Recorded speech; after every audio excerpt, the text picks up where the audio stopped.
Well, hello, and welcome to an all new episode of Faux Real.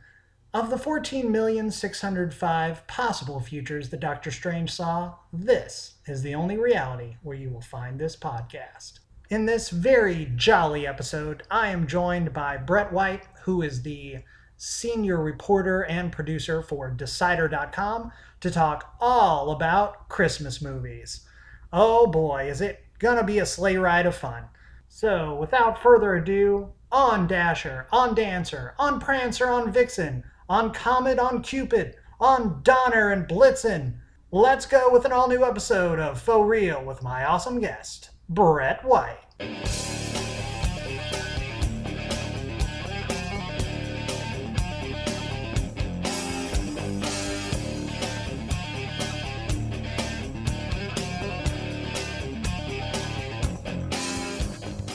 I'm in the middle of doing 3 lists at once, which is why the end of the year is always awful because it's like list palooza comes.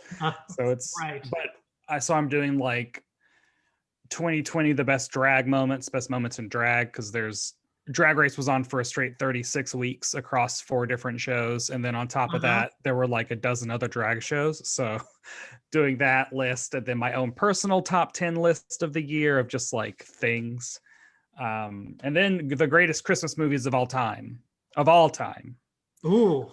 which my boss just dropped on me of like, hey, can you do this? Not understanding that for someone like me, that is very, very big ask.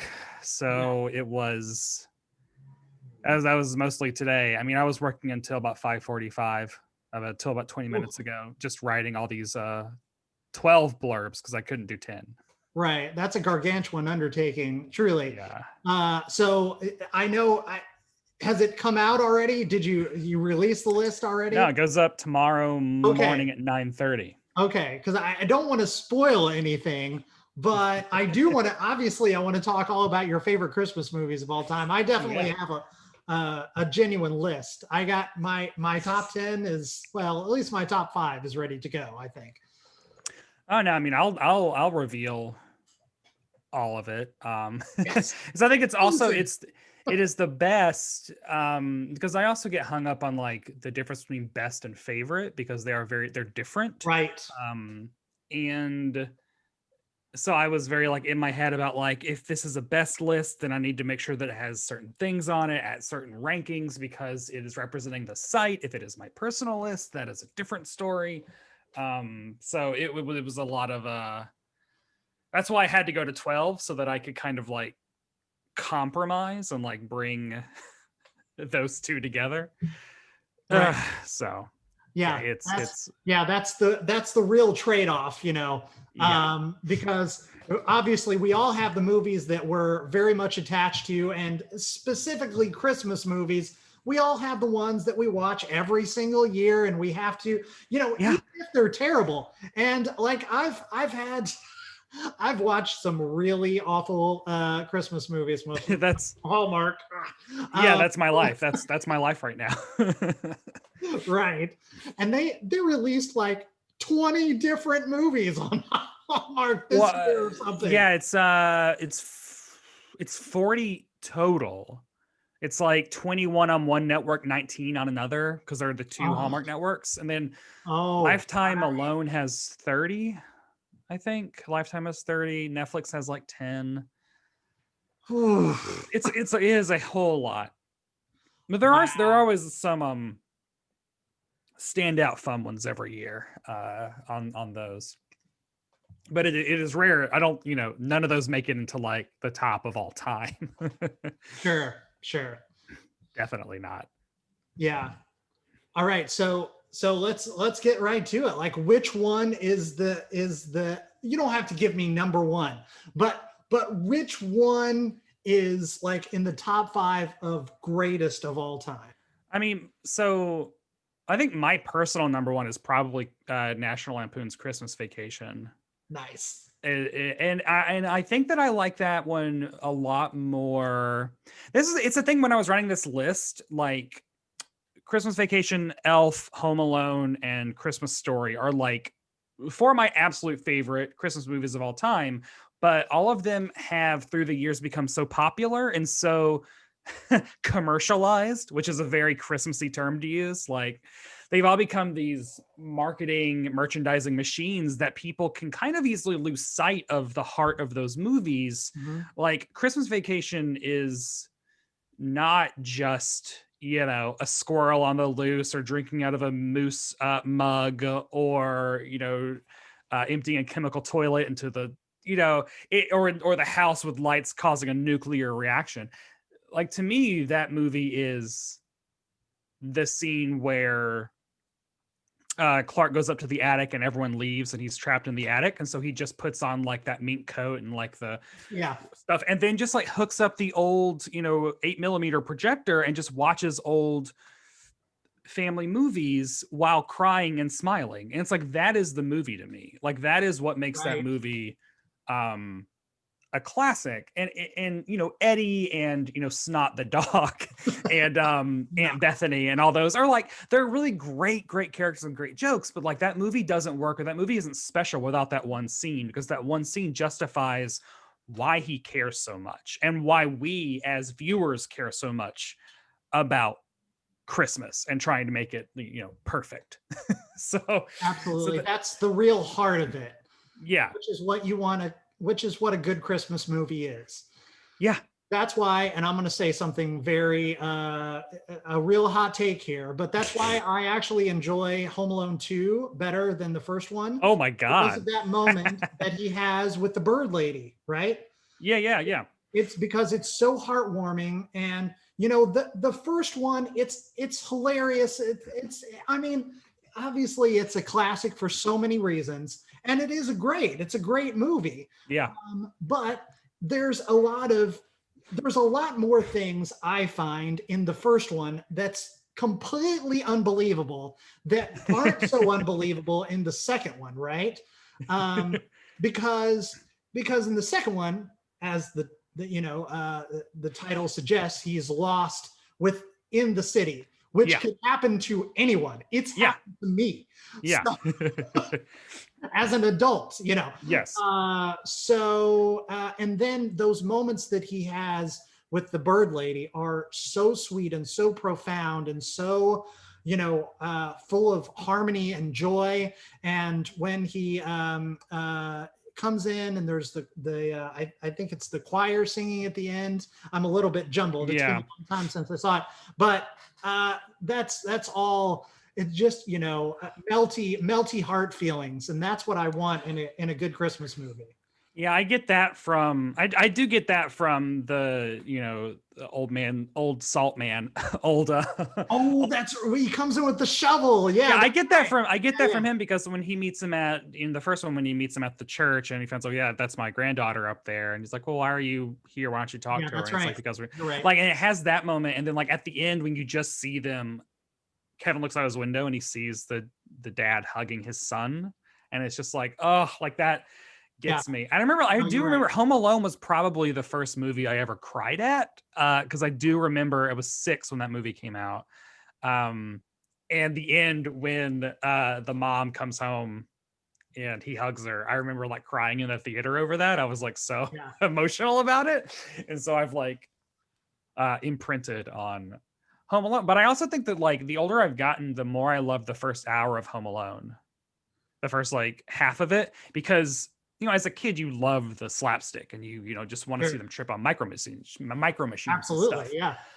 But like as an adult, I love like him going to like buy groceries for himself, and then like, you know, I'll give him a whirl, and then like, what, like, so who are you with? Your mom, your dad? I'm not telling you. Why? Because you're a stranger. Like Right. there's or like, Jimmy, stop that boy, shoplifter. Like there's some really funny, good moments in that first bunch that as an adult, you're like, oh, they really do a good job of like setting up all of this character beats and things they're going to call back later. It's a really tight script that I think a lot of people overlook, because when it came out in 1990, it was like, kids being a little jerk and he's, you know, getting Yeah. some burglars, and you know.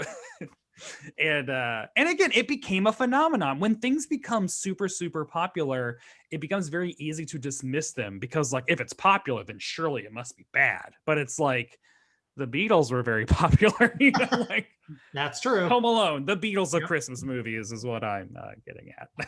Well, you've But sold me completely, Brett. You're absolutely right. yeah, It's been, it I does have those beats, and I forgot, and you're right. I'm right there with you. I have Home Alone at number 8 on my list, which Please. I think if it was my favorites list, it would be higher, but Yeah. I had to put it lower because also people.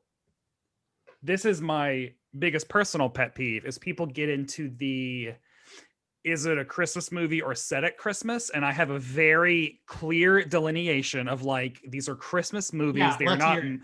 They are not movies that are set at Christmas. Right. Like, and I wrote my big piece like 2 or 3 years ago, which is my final thing I said on the topic of like Die Hard is a movie that's set at Christmas. I believe Die Hard is not a Christmas movie. It is a movie that is set at Christmas. It opened in the summer. Christmas was not part of the marketing. If you remove Christmas from the movie, it's still Die Hard. It's still 80% the same movie. You could substitute, and we see that by the sequels taking place. Like from the third one on, they don't take place at Christmas anymore. I don't believe. I know the third one doesn't, which I love the third one. Right. But when Home Alone removes Christmas for its third movie, no one it doesn't work. And Christmas heightens Home Alone because Home Alone is going through all of the Christmas traditions, but it has removed the family. And so it is showing how important to kids family should be for them. And by that contrast, it works with a lot of like, him chopping on the tree by himself, him watching specials by himself. It resonates more because we know he should be doing that with family. And it makes Home Alone work. You can't remove Christmas from Home Alone. You can from Die Hard. Same thing goes for Batman Returns, Iron Man 3, every single Shane Black movie. He just uses Christmas for no reason, just as a like weird quirk. Yeah. That drives me crazy. It's a big part of Ghostbusters 2 as well, and that nobody considers that a Christmas movie. So apparently, also Jurassic World is also set at Christmas. Oh God! Listen, Brett, I agree with you on everything you just said. I really do. I'm right there with you because there is that delineation. I think you explained it very. I think you explained it very well. It was a very passionate piece that I wrote a couple years ago that of course got, and what I don't understand is when people don't understand that like, that doesn't mean it's a bad movie. And it also doesn't mean that you can't watch it at Christmas. And it also like, you can even call it your favorite Christmas movie. But from my point of view, if you are writing a list, what gets me is when like major publications will like write lists of like, these are the greatest Christmas movies of all time. And they'll have Die Hard at number 1. Or number 2 and stuff. It's like, or we spend so much time devoted to talking about Die Hard that we don't talk about the actual good Christmas movies. Right. Sometimes. Because Gremlins is one of those too. The entire movie takes place at Christmas, but it is not a Christmas movie. Sorry, guys. Sorry, I just lost half my listeners. Gremlins is not a Christmas movie. It takes place at Christmas, but it's not a Christmas movie. It's just not. It drives me in a different environment. It would still work, just like what you said. Yeah. And so we're also doing a list this year that's most underrated Christmas movies, which I told my editors, like, this is going to have to be an all swim for the entire staff, because that is where you can get into, like, we're having Die Hard, Gremlins, Thin Man, Family Man. Like you get stretched out. Holiday. I think I have that one covered, Brett. It's going to be an exclusive just for you. I'll give you the number 1 most underrated Christmas movie that is absolutely a Christmas movie, not one that is a possible delineation. Ernest Saves Christmas. Okay, yeah. It's incredible. It's hilarious. It's heartwarming. He's got his dog Rimshot in it. So there are animals and there's ridiculousness. Of course, he saves Christmas. He helps out Santa. Everything works out. There's some weirdness with. Have you seen it? Yeah, I mean, I grew up on the Ernest movies because he's from Tennessee, as am I. I'm trying to see Ernest Saves Christmas. So I want to see who has the rights because I don't know why none of the Ernest movies are streaming anywhere.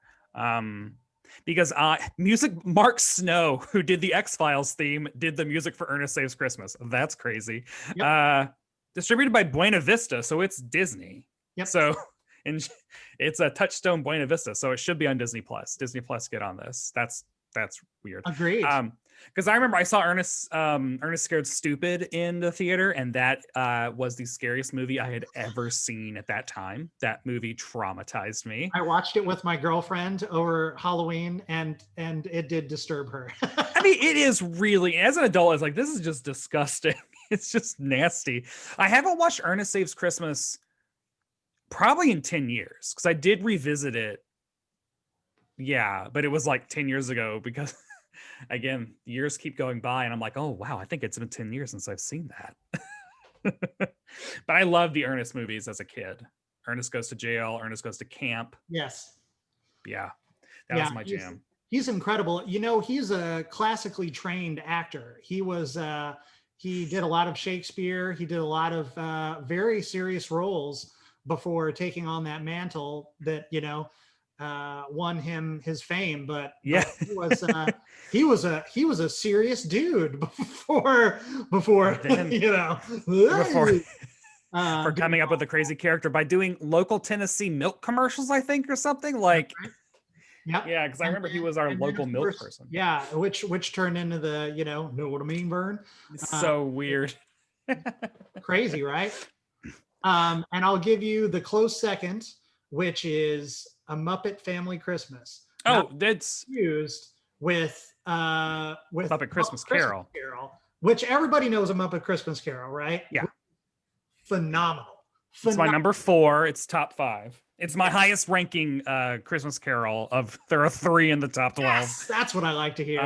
But no, Muppet Family Christmas is, I think, honestly, oh God, see, this is the other thing is like when on Twitter, I was like, can people just tell me what you believe are the canon of Christmas movies? Because when I was writing this list, I was like, I just need to like read the room. Yeah. And people replied with like, Charlie Brown and the animated Grinch. And I'm like, those are specials. They're not movies. I don't, okay. Right. I'm not like the jerk on Twitter who reply to be like, excuse me, those are, I just don't. But in my head, I'm like, there's such a clear So like, if you're getting into Christmas specials is where I honestly do not know. It comes down to Charlie Brown and Muppet Family Christmas of like, which is my favorite, because Muppet Family Christmas is so good. And the fact that like the rights, the Byzantine red tape, Bermuda Triangle of character rights that have now have, right, because they're all 3 owned by Disney owns the Muppets, Jim Henson Company owns the Fraggles, and someone else in HBO owns Sesame Street or something. Like they're all, which is why there's original Muppet content on literally every streaming service, because they're like 3 different companies now, and it it sucks. I have that same reaction, Brett. I really do. Because it needs to be. It's terrible. And even the version that I have on DVD from when I bought it, when it was released on DVD 15 years ago, that doesn't even have the full thing, because the original version that aired has songs that they could not clear the rights to for the DVD release. So like there's a whole song and dance number between Fozzie and the Snowman that is cut from the DVD version. So I have like the UK version or something. Oh, wow. That has like some of the cut stuff. Like the Muppet Babies thing. There's the Muppet Babies call out, and that was cut. And it's a whole number that I remember because it would air on Nickelodeon when I was a kid. Like in the early 90s, they got the rights to it. And so I watched it every year on there. And I remember seeing Muppet Babies. And then when I bought the DVD, I was like, where'd the Muppet Babies go? Yeah. Well, I'll tell you, for the last several years, I've been watching the same version on YouTube. It's the full thing, and it includes both of those songs. If you want the link, I'll send it to you. As long as my bookmark is still functional. God, I hope it is. Yeah, I have like a download of it because a couple years ago, when I was very involved with the Upright Citizens Brigade Theater in New York, and for like all the performers and stuff, they had like a midnight showing at the East Village Theater, where after it was over, everyone came and they played Muppet Family Christmas on the projector for everyone to like watch. And watching that in a theater full of comedy nerds that grew up on the Muppets was Oh yeah. it was a weirdly religious experience because everyone was just like howling with laughter and quoting things. It was just so good. And it's so great. And so many people don't know about it because it is languishing in obscurity. The DVDs are very out of print and very expensive now. I should have held on to mine and sold it 10 years later for more money instead of the pennies I traded it in for years ago because I thought it would be easy to find again. But I have I ripped it. I have multiple multiple digital copies from various countries. Good. It's my fave. I love that so much. Yeah, I really do too. That's one. It's one that I watch every single year. That Ernest Saves Christmas, and then of course Elf. Yeah, I was working at a movie theater when Elf came out. Because I worked 03 to 04, and so I saw it so many times at the theater. I would just go, and it's another one like its popularity, it's like increasing popularity every year is kind of mystifying. I mean, it isn't mystifying because it is really, it's family. It's fun for the family. Kids love it. Like it's no surprise, but it's also a deeply weird, funny comedy. Yeah. There are so many great non sequiturs in that movie that I don't know, Connie, I've never declawed kittens before. Like they're just really funny non sequiturs that are clearly like Jon Favreau being like, well, Amy Sedaris, say whatever you want to, and then we'll like get to the script. Right. And Will Ferrell improvising so much of that. Like there's such a freewheeling, gleeful, chaotic spirit to that movie that I think is kind of counter to it being perceived as a sanitized, family friendly Buddy the Elf kind of thing. Yeah.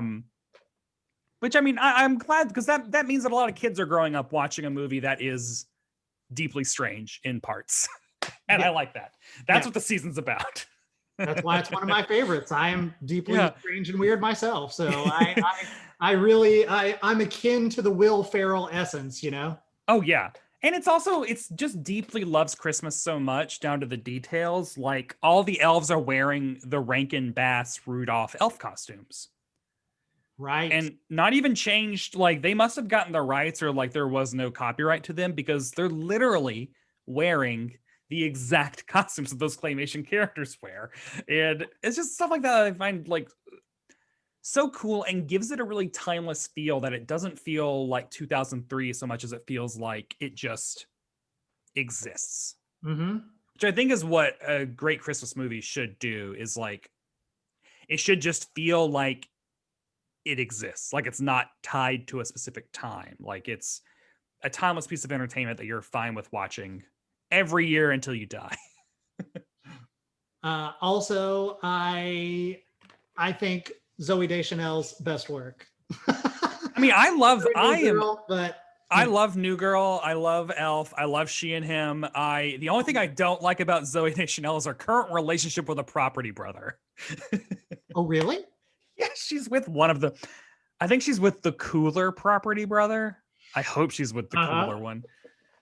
I don't know. I find the property brothers to be an interesting aspect of. I just worked with these guys. Oh, no kidding. I was a PA on their show Celebrity IOU, which is one of their. That's coming out soon because I keep seeing ads for it on Instagram. Yeah. I guess I can't say who the celebrity on it was because they'll find me in NDA time somewhere, but it was fun. It was it was a long day. I will tell you, Brett, I was actually hired for a few days. I only got through one because I'm so out of shape from the pandemic. I haven't fucking done anything. Oh God, yeah. That I was just like, I was a full-on, like they involved us in all of the things. So we were helping like, strip the floors and like put down it was too much. It's too much to ask people to do. Helping. Like, I mean, obviously we weren't doing any of it by ourselves, but obviously you can see I don't work out. Like I don't Especially right now, physically strain 2020 to is affect it. Exactly. 2020 is a lost cause. It destroyed me, man. It destroyed me. And I don't remember what I told them, but I'm like, yeah, I'm done. Thanks for having me. Yeah, I have you, and here's an IOU for celebrity IOU. It was exactly. But I love her voice. I love, in my opinion, like Zoe Deschanel should just fully embrace the Christmassiness of her, and she should do Christmas specials every year. Like I want, if she did nothing but just did a new Christmas special and album every year, that'd be perfect for Yeah. her. She doesn't. But New Girl has some of the best Christmas sitcom episodes of all time. Like they really knew who they had as the star of that show, and they just leaned into it. And I love that. Did she put out an album, a new Christmas thing this year? They've done 2 Christmas albums, haven't they? This year? No, but I think like in general. I was like, wow. Because I don't know if they've released anything in a while. But they have done 2 Christmas albums, 2011 and 2016. Okay. But that's always my dream. I was like, I want to start a band just so I can get successful and then do a Christmas album, because that's that is definitely my jam.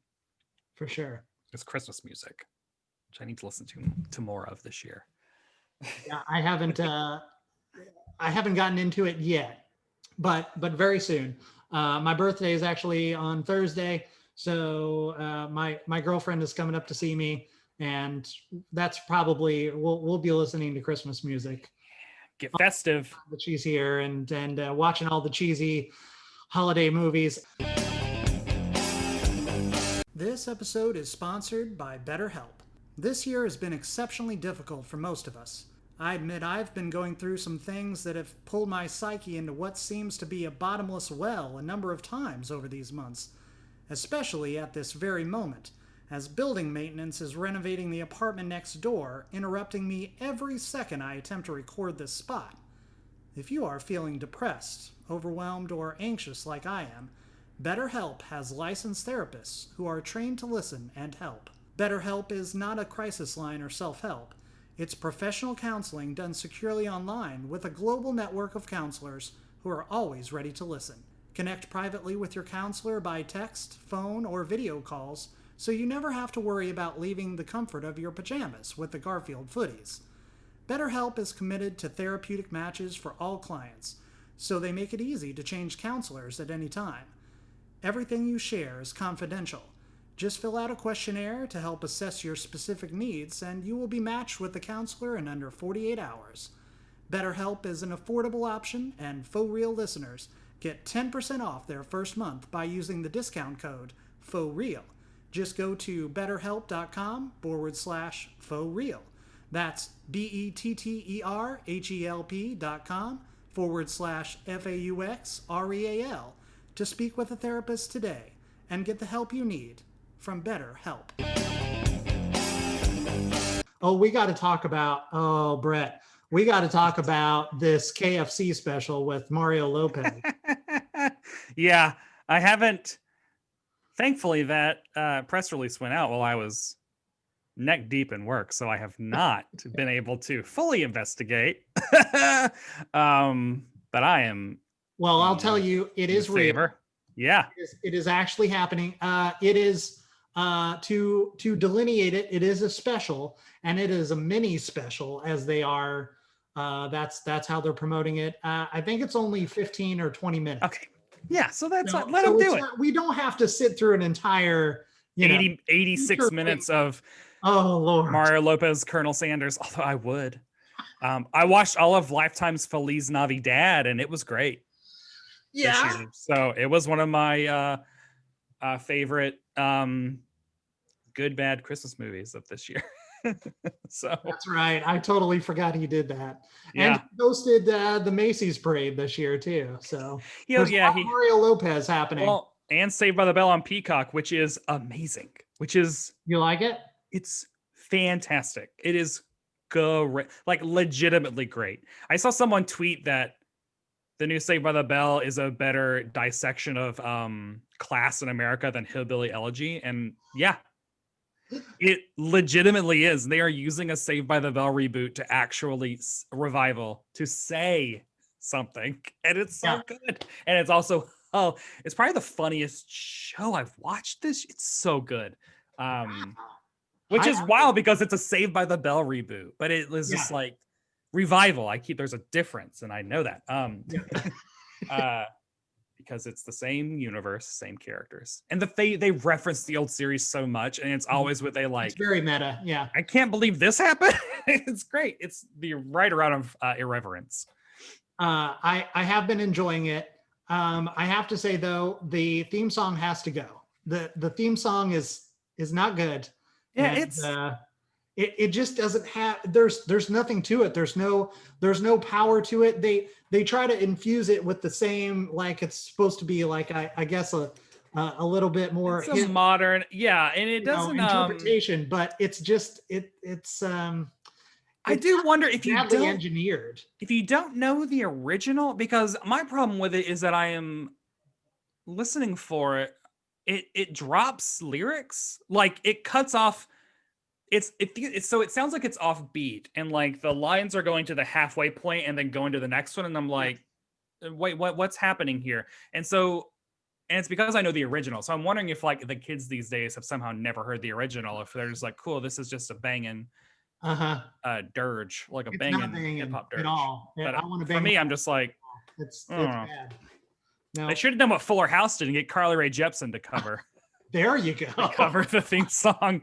I That love should just that. be her new thing. Um, yeah, Carly Rae Jepsen has a Christmas song out this year. I'm waiting for that whole album. I'm waiting for her to do a whole special. That's what we need. That would be awesome.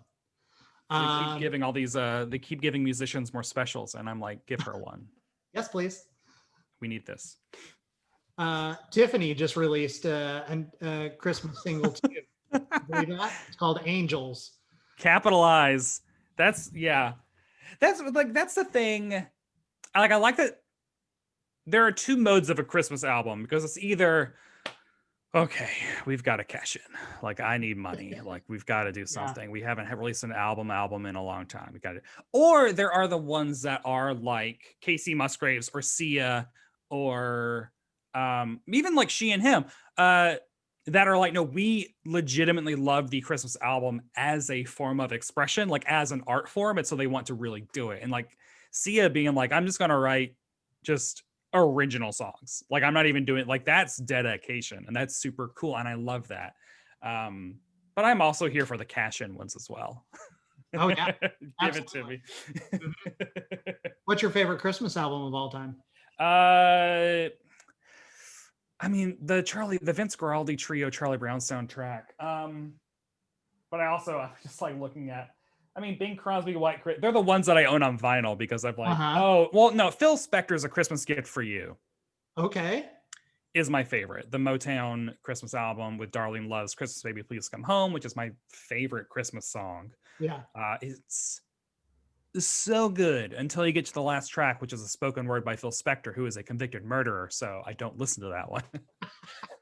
Right. It's a little dicey. Yeah, he's a bad dude, but I'm not gonna let the great work that Darlene Love did go punished because he's a scumbag abuser. Right. And then also like Loretta Lynn's Country Christmas album from the 60s yeah. is great. I mean, give me songs about Southern women not putting up with their cheating husband on Christmas. That's what I want. And Dolly Parton too. Yeah. Classic. Yeah. There are some really great ones. And then I also have Christmas in the Stars. It's right there, which is why I'm pointing to it. The Star Wars Christmas album from 1980 or 79. Yeah. That is a full-blown train wreck. Because why are they celebrating Christmas in a galaxy far, far away? Have you heard any of these songs? What do you get a Wookiee for Christmas when he already has a comb? I've heard a few pieces from it, but it's been a very, very long time. My favorite is R2D2 We Wish You a Merry Christmas, which features vocals from John Bon Jovi in his first ever singing Right. credit because I think he was literally like the janitor at the recording studio, and they were like, Yep. "You sing this." It is great. It is. I love it. It's nuts. But I have it on display in my Star Wars Christmas display. Because Awesome. that's the life I've chosen to live. I did watch the Star Wars Christmas special last year, and it still holds up as being terrible. And Yeah, but it's wonderful. it's one of my running jokes because like my Halloween or my Christmas party that I host every year, I always say like because people would come over and we would watch all the specials. This would be the only place my friends would ever see Frosty and Rudolph and the claymation Christmas special with the California raisins and all that. And I would always say in like the invite of like, as usual, Star Wars Holiday Special is banned from this party. We will not be watching it because it is boring and long. Yeah. Yeah. I say like people just need to watch the B. Arthur song and the Boba Fett cartoon, and that is it. The rest of Yeah. it is Yeah. upsetting. It's pretty. It's pretty awful. Yeah. There's so many cooking segments. There are 2 cooking segments in this because it opens with Chewbacca's wife Mala watching a Wookiee cooking show, but it's just all in Wookiees and there are no subtitles, and that's 10 minutes. And then there's the other one where I think it's Harvey Korman is playing like a 4-armed alien with like a hole in his head. Uh-huh. It's just too much. Yeah. Mark Hamill recently posted some behind some backstage from that. I don't remember if it was on his Instagram or Twitter, maybe both, but some ones he found in his archive, I guess, somewhere of roaming around. Oh, you know what it was? It was well, he had a couple pictures, but he also had a little short video from like going. He was like visiting the dressing rooms. It's hilarious. If you can find it, check it out. It's worth a watch. Good time. I need an oral history or a big like making of book for that special because it is so its legacy is just I mean, the fact that everyone denied its existence until the internet happened. Right. And even well after the internet happened and they still denied its existence. But yeah, that's my only complaint really with the Lego Star Wars Holiday Special from this year is that they didn't reference it at all. Chewbacca's family shows up at the end of it, and it's Lego Wookiee wife and son and father, but they don't name them Mala, Lumpy, and Itchy. God. Oh, it's so bad. Oh my god. And I'm like, no, come on, just give me that. Or like give me Lego B. Arthur. Like, oh yeah. Because those Lego things are all about making deep cut continuity, irreverent references. And I'm like, you've named it the Lego Star Wars Holiday Special. You're releasing it. They released it on Life Day. They released it on the same day that the original November 18th. So come on. Come on, guys. I was so mad because I was like, are we finally going to get a reference to this? Wow. Lame, guys. Lame. That's my life. I have so many just great memories and I think my favorite album is the Chipmunks Christmas. Oh yeah. That was my jam as a kid. Clyde Crash Cup. Yeah. And that was like going to bed every night when I was a kid. My mom would put in I guess it was probably the first Chipmunks Christmas on cassette. And I would listen to that every night. And I still love it today. And I've learned that to adult ears, the Chipmunks are an acquired taste. And I am all about it. I love David Seville's The Night Before Christmas scat. Yeah. Because I can do it and I love it. Let's hear it, Brett. Go for it. God, not right now. Jeez. Come on, man. Ooh, that was my, when I had a car back in Tennessee, could drive around, I would do that Christmas wrapping. It's just, good memories. And now I live in New York and I haven't left my apartment in 9 months. Yeah, 9 months. That's fun. I mean, I've left like 5 times. Maybe a few. and then I'm cackling like a madman in a Yeah, Looney yeah, Bin. I'm yeah. like Sam Neill at the end of In the Mouth of Madness. Uh, except I just have like Christmas lights all around me, and I've Yeah, scrawled just the hanging lyrics from your ears. Yeah, to Jingle Bells on my face. Ugh. it's been a long year, Brett. It's been a long, Yeah, long year. that's why we've gone really hard at Christmas. Although this is our decorations are like the normal. This is like maybe 10% more than I normally do. It's not. It But looks great. It looks really great. yeah, Is that a Christmas Yoda that you have there at the bottom of the shelf? He's kind of hidden by your. that's a green alien. Oh, it's just It's a just a green alien. generic Okay. alien that my friends, when I was in college, they went to the Murfreesboro Christmas parade, and then like I have a knee jerky fear to gray aliens, to like your X-Files Huh. style. Like they really unsettle me. Oh, this is very interesting. Yeah. Let's get into your Well, childhood it's like trauma. What happened? like like the Signs is like the scariest movie I've ever seen for that Oh, it's reason. terrifying. Yeah. Oh, And Fire in the Sky. Fire in the Sky is uh-huh. a nightmare for me. Yep. And so they're at the parade, and then people were handing out these like green big-eyed alien Santa Clauses, and they were like, we have to get this for him. And so it has stayed in my various apartments for the past 16 years, 15 or 16 years. Wow. Okay. His name is Marty. Marty the Martian is his name. Love it. I have But my I'm gonna get my Slimer a Santa hat. I'm knocking everything over as I'm trying to grab him here, but oh how man, awesome is this Slimer?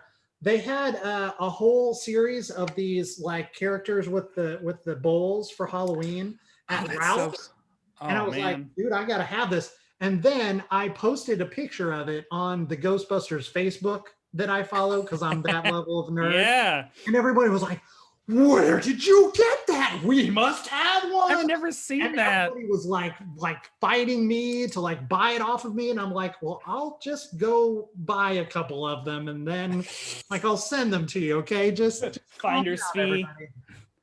Yeah, I used to have my Ray Stantz action figure out at my I have an action figure holiday mixer that goes on my thing with all my Star Wars and Well, Marvel figures. speaking of But that, the Ray Stantz figures are like it this one, might be that one. I have the one from like 5 years ago. It's bigger. It's like 7 or 8 inches tall. It's like I think it's like 7 inches tall. So it's not in the right scale of those. So I get annoyed by that stuff. But I think who has the Ghostbusters license now? Does Hasbro have it now, or is it still Mattel? I don't know. um, well, I should get a new Ray Stantz figure. there are a few different lines. Like this one is I'm gonna get this wrong. All the Ghostbusters people are gonna come after me. It's a bad nerd.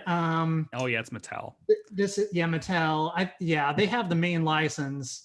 And they've got like 3 different series going on right now. And Walmart had an exclusive where they re-released all of the classic figures. Yeah. And I actually entered a raffle from the Buffalo Ghostbusters because I nerd. And I won the raffle. So they actually sent me all 6 figures of the classics, which is, all 4 Busters, Slimer, and Stay Puffed. Oh yeah. They Walmart had them. They released them in 2 waves. The same figures in 2 waves. So some of them had like Spanish translation, different language translations on the figures, and some of them didn't. The ones that didn't were the originals. I got all the originals, so I'm very all I had to pay for was shipping. I'm a happy nice. Yeah, I have the Diamond Select right. Ray from a while ago, which is a little bit bigger. I should get the new Ray Stantz so I can put him back at my party. There you go. Because it's important to me. That's my it's my tradition every year. And then I also have my I have a Cliff Clavin and Norm Peterson like the Mego figures that were at Target. Cool. And I bought little Santa hats for them, so they have Santa hats on. Nice. that's my definition of Christmas decorations. That's so cool. I gotta get more. I gotta spiff this room up. It doesn't look like anything right now because I haven't had the will, Brett. Yeah, that was like, it's one of those, I'm in this room for 8 hours a day now, so it's like, yeah, I do this every year, but usually it's like, oh, I'm never around, and it's like, well, no, we're around now, so yeah, we're gonna go nuts. Very round.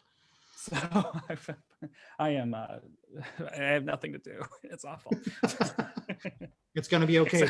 We're gonna get watch through this, I promise. We're 200 Christmas things, which I think I'm in 70 something now. I gotta get to moving. Yeah. So it's, have you seen the Rocco's Modern Life special? Is like from the 90s, or is there a new one? No, the old one. Okay, no, I definitely have, but I haven't probably since it aired because I loved Rocco when I was a kid. Yeah, it's fantastic. It's super weird, which is what the show is. Yeah, it makes sense. Yeah, it's great. Or I remember like the Nicktoons would always do Christmas specials every year, or holiday specials, because Rugrats would do like Hanukkah ones, which is how I ever learned about Hanukkah, was through Rugrats. Me too, probably.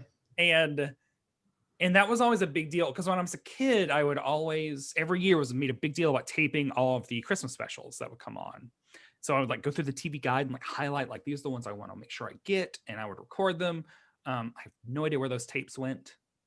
I don't even know if I ever like rewatched them, but it was still like this, I guess, Pokemon style desire of like catching all of the new Christmas specials. And oh, I could talk your ear off about that too.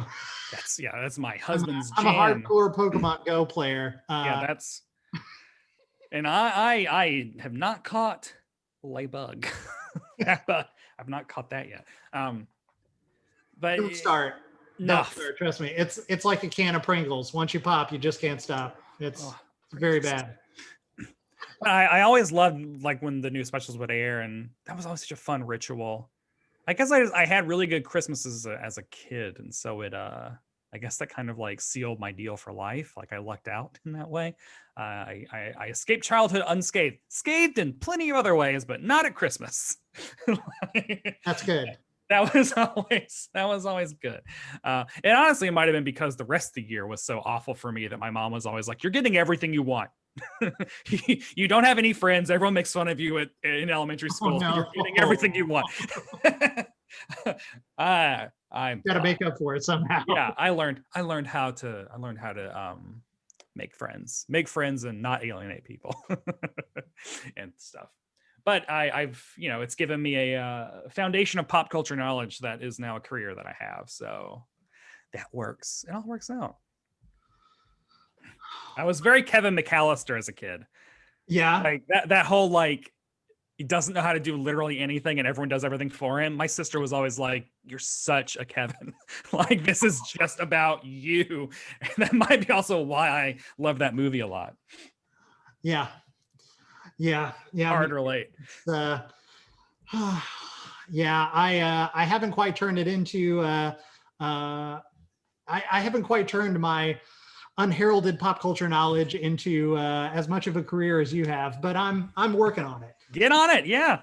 That's why I'm doing this podcast. So. Yeah, that's step one. And then you get to do fun things like wake up at 5:30 every week to watch a new episode of Mandalorian and then write about it for 7 straight hours. Hey, blessing and a curse, but I love it, honestly. Listen, if I'm going to wake up at 5:30 in the morning, that's a good reason to do it. Yeah, I would do it. The last 2 episodes, which have blown the last 3 movies out of the water. I was honestly like, if they had just come back and just done, I think like 2015, they're like, "Hey, we're just going to do the Mandalorian." I think we would all been like, "Wow, this is great.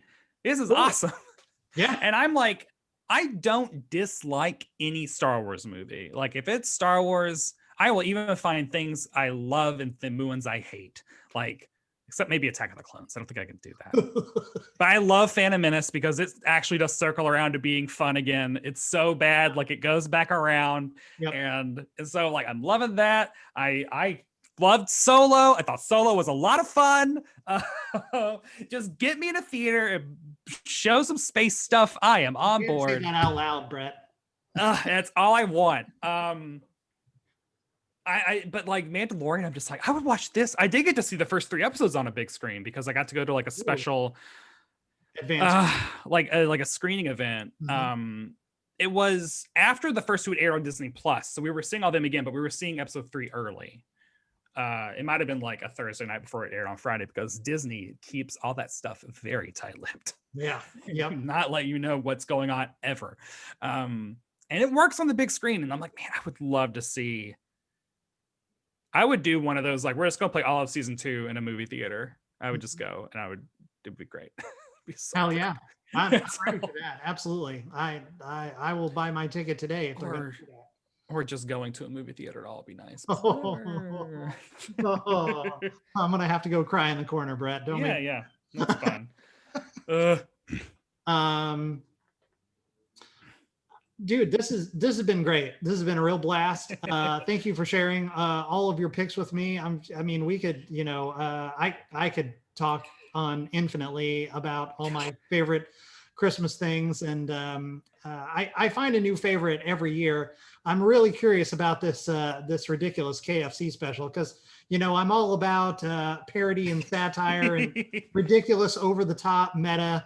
And I'm sure it's going to be all things, and I can't wait to see it. So that may well become a new classic, a new holiday classic every single year. Yeah. God, some KFC sounds real good right now too. Oh, I love fast food, and I have not had enough.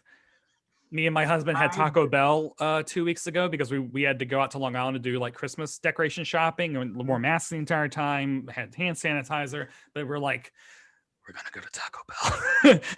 and they have a grilled cheese burrito now. They have a grilled cheese burrito, and I was just like, so many things are happening at the Bell, and I don't even know because I can't go to my food court. I'm gonna have to get some toilet paper.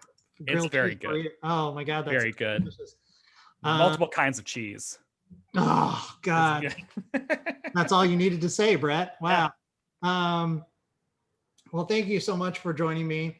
Really enjoyed talking to you, and I know you're going to stay very busy throughout the holidays, and I hope you have a good rest of your year. Yes. We're going to get through this, man. We're gonna come out the other side. We're next Christmas. Pending, some movie theaters are still standing. Please, God, please. We'll hopefully get to go back to them in the next coming months. So. At some point. Yeah. Well, thank you so much for having me on. Yeah. Take care. Happy holidays. See you later. Yeah. Great. Bye. Bye. Remember, you can follow me as always across all the places at Devlin Wilder. That's DEVLINWILDER. And Faux Real at Faux Real Pod. That's FAUXREALPOD. That's it for this one. See you on the next one.